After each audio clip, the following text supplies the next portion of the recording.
Muito bem, para dar seguimento então à nossa conferência, temos agora a presença do Dr. Carlos Farinha, com um currículo absolutamente impressionante, portanto, de 50 anos, pós-graduado em Direito, Proteção de Menores e Estudos Europeus, ligado à Polícia Judiciária desde 81, como perito de Criminalística, passa a agente e ascendente depois da Coordenação de Investigação Criminal.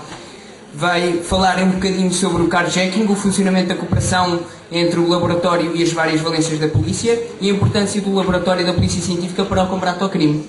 Muito obrigado. Com o Dr. Carlos Farinha.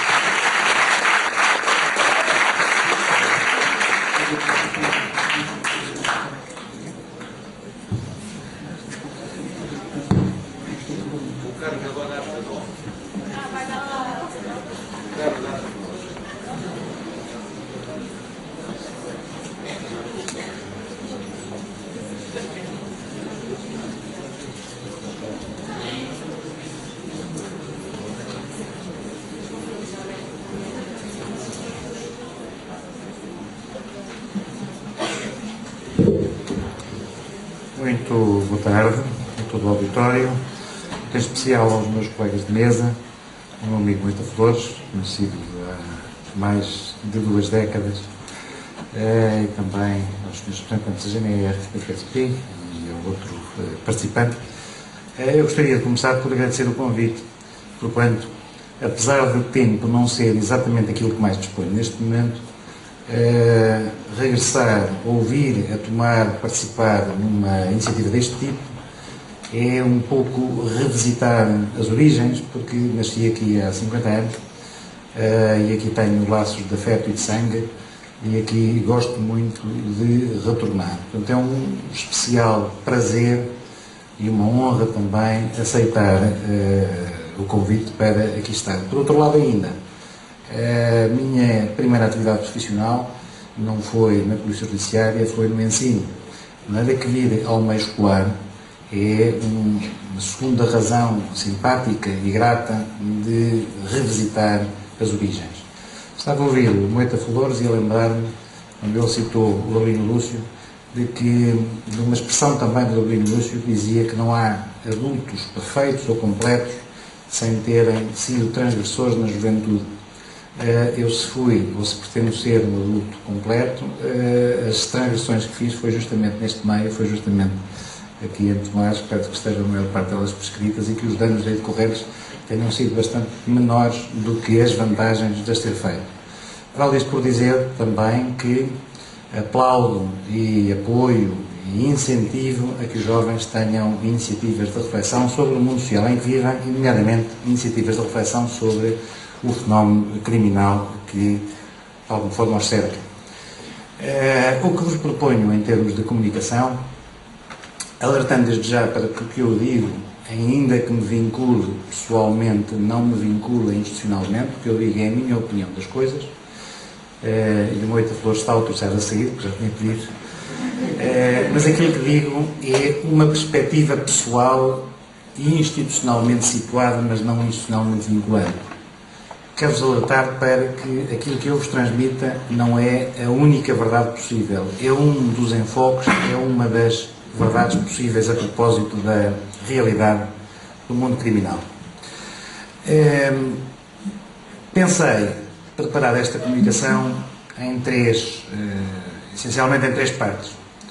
Uma primeira parte em que farei uma descrição do que é o Laboratório de Polícia Científica. Enfim, tenho toda a legitimidade para o fazer, porque neste momento dirijo, sou diretor nacional do Laboratório de Polícia Científica, portanto, também não só há muito tempo, só há cerca de um mês. Antes disso tive noutras funções em vários sítios.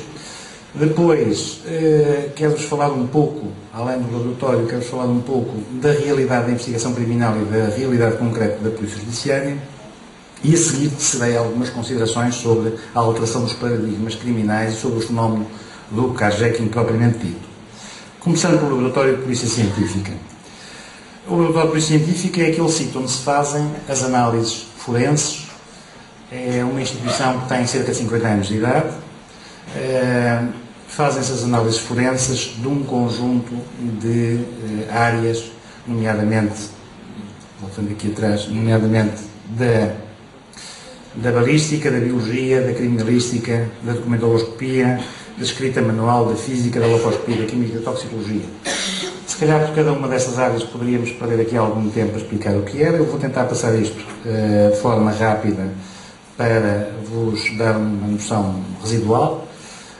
Fiz de propósito de trazer um primeiro slide a preto e branco para vos dar uma ideia de aproximação da modernidade, de crescimento e desenvolvimento tecnológico. A área da balística era assim, a área da balística é hoje assim, a área da balística de antes apenas examinava externamente armas, hoje faz uma coisa muito mais importante, que é a comparação de vestígios de disparo, de cápsulas e de projéteis para conexionar situações.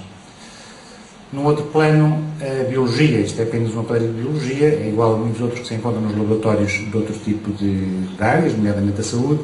A biologia, que hoje tem uma importância acrescida, sobretudo desde que se começou a trabalhar com o DNA. A biologia, ao fim e ao cabo, compara perfis genéticos e permite associar pessoas a factos a partir da leitura de DNA. Esta é uma fotografia da área dos documentos e do papel moeda. É a área que recebe mais exames no laboratório, portanto, as situações de análise de moeda falsa pesam bastante na nossa pendência, mas depois todas as situações associadas aos documentos falsos de várias ordem, seja do ponto de vista formal, seja do ponto de vista morfológico.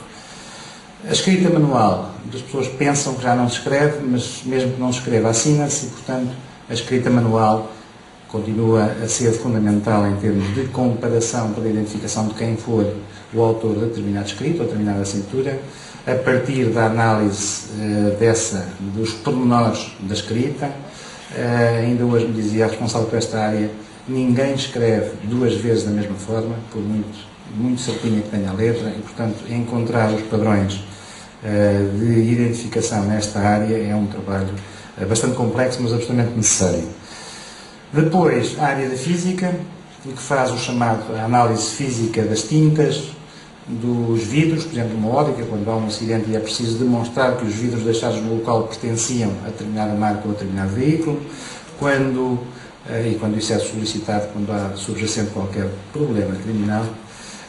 A área física faz também a análise dos vestígios físicos de disparo, do bário, não os vestígios de pólvora como antigamente, mas dos vestígios físicos de disparo, e faz a comparação e o match entre a existência desses vestígios e a autoria de quem praticou esse disparo. A química, vestígios de incêndio, vestígios de explosão. A química fez um trabalho muito bom recentemente. Nós às vezes vemos apenas o fim da linha, vemos apenas as reações na altura das tensões, esquecemos que muitas vezes elas têm subjacente um processo científico e técnico. Naquele caso do homicídio do avião, por exemplo, o trabalho da química, com a colaboração do laboratório do Bundeskriminal da Alemanha, foi fundamental para chegar à autoria de alguém que estava nos Açores a fazer disparar uma bomba numa viatura em Lisboa. A toxicologia, que analisa as substâncias de abuso, sobretudo as drogas de abuso, mas também os produtos com qualquer suspeita de produto tóxico, faz exames em diferentes tipos de material. Este, por exemplo, é a detecção de cocaína num conjunto de cabides. Mais uma fotografia da toxicologia. E depois aquilo que hoje tem mais atração, que tem mais sensibilidade, por força do impacto de determinado tipo de séries. Portanto, o chamado a criminalística, o local do crime. Hoje, e sobretudo desde ontem, porque ontem foi lançado um manual de procedimentos, que foi um marco histórico para a Polícia Judiciária. Hoje, a abordagem do local do crime é feita de uma forma tecnicamente muito mais evoluída e cientificamente muito mais sustentada. Ou seja, desde logo porque, partindo-se do pressuposto de que há uma troca entre o local do crime e o autor do crime, o autor do crime deixará qualquer coisa no local e leva qualquer coisa do local. O que está em causa é saber como é que se hão de encontrar os indicadores, os indícios, os vestígios dessa passagem pelo local. Estamos a falar, naturalmente, de crimes de cenário, o que obriga, repito, face ao conhecimento e desenvolvimento científico, a uma proteção muito maior do que se fazia antigamente, a utilização de luzes rasantes com diferentes filtros, a abordagem dos locais com uma proteção especial por parte dos funcionários para não contaminarem e não destruírem a cadeia da prova.